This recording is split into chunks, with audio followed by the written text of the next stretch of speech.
Hey y'all, hey, it's Erica with TimetoShrink. I wanted to come on and say that this carnivore challenge thing has not really been a carnivore challenge. I mean, every single day I have messed up.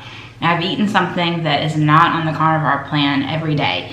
Even though I have done that, I have kind of turned it into more like a super low carb keto, like more low carb than I am used to doing.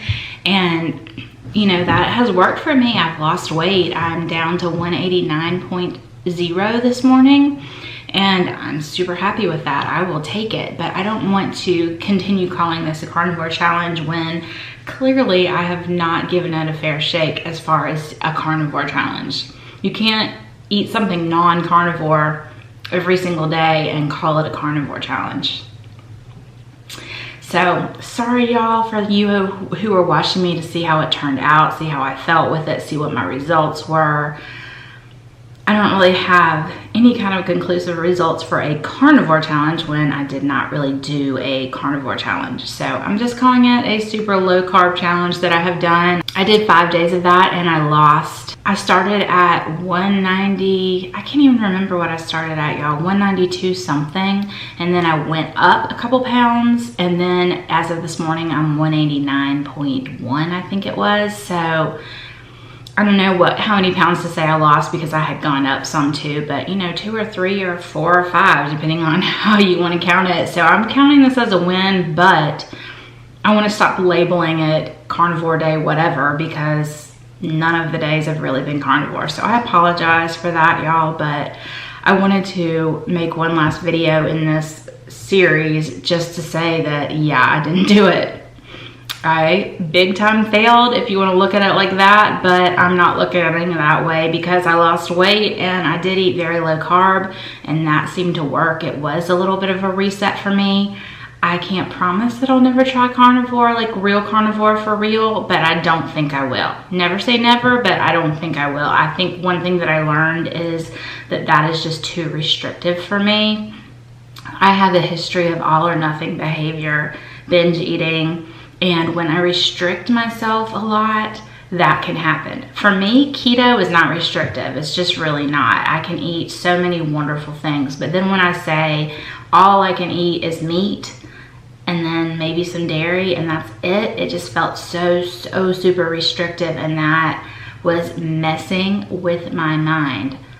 Totally messing with my mind and making me crave things and want things that I don't even eat. I have protein bars very rarely. I just keep them on hand. And this week I've had Build bars every day pretty much. And like, I'm craving them because it's naughty or it's not on the list. And I've given into it because they're so low in net carbs. And I have still continued to, you know, to have done well and lost weight, but I did not at all set out to do that, and I totally have not accomplished what I set out to do as far as give carnivore a fair shake. But truthfully, I think if I wanted to give carnivore a real shake, I'd probably have to do it for at least 30 days to really know what it does to your body and whether I like it or not, and that's not something I'm interested in. I'm not. I like vegetables. I enjoy vegetables, and I enjoy putting sauces on things and seasoning things and having sweetness in my coffee and having treats now and then. And I can do all of that under the keto umbrella. Cannot do that under the carnivore umbrella. And I'm looking at how I eat as a lifestyle, not as a diet. This is not a means to an end. Yes, I am trying to lose weight, but I like what keto does for my life. I like how it gives me energy. I like how it keeps my mind more clear. I like how I have less pain days for the most part with it. I just like how I feel. I feel less inflamed in general. Way less compared to what I was a year ago. Last May is when I started this, and I was just a mess. And yeah, I have lost over, I guess, 79 pounds now, 80 pounds. 80 pounds, wow. I now have lost 80 pounds, y'all. But it's not just about weight loss for me. And I know I still have another 50 or so to go, and it's a journey. I've got to trust in the journey and just keep trucking, keep making the next right choice. And I'm gonna make wrong choices too. And when I do, I want to be able to just say, oh, you did that, Erica, and then make the next right choice.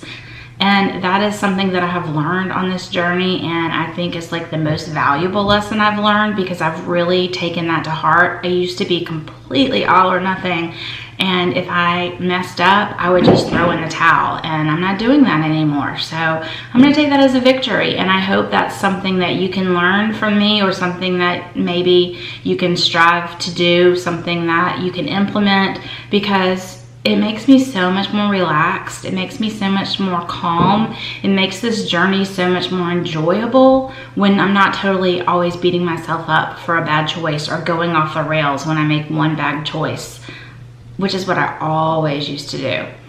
Okay, I think I've rambled on enough, but I just wanted to end this out with just a really strong message of do what works for you, trust the journey, make that next loving choice, y'all. Check in with y'all soon.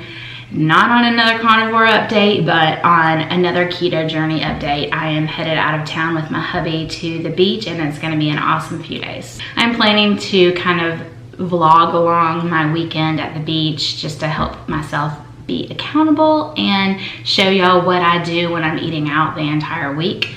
So I will take y'all along with that. Bye y'all, talk to you soon.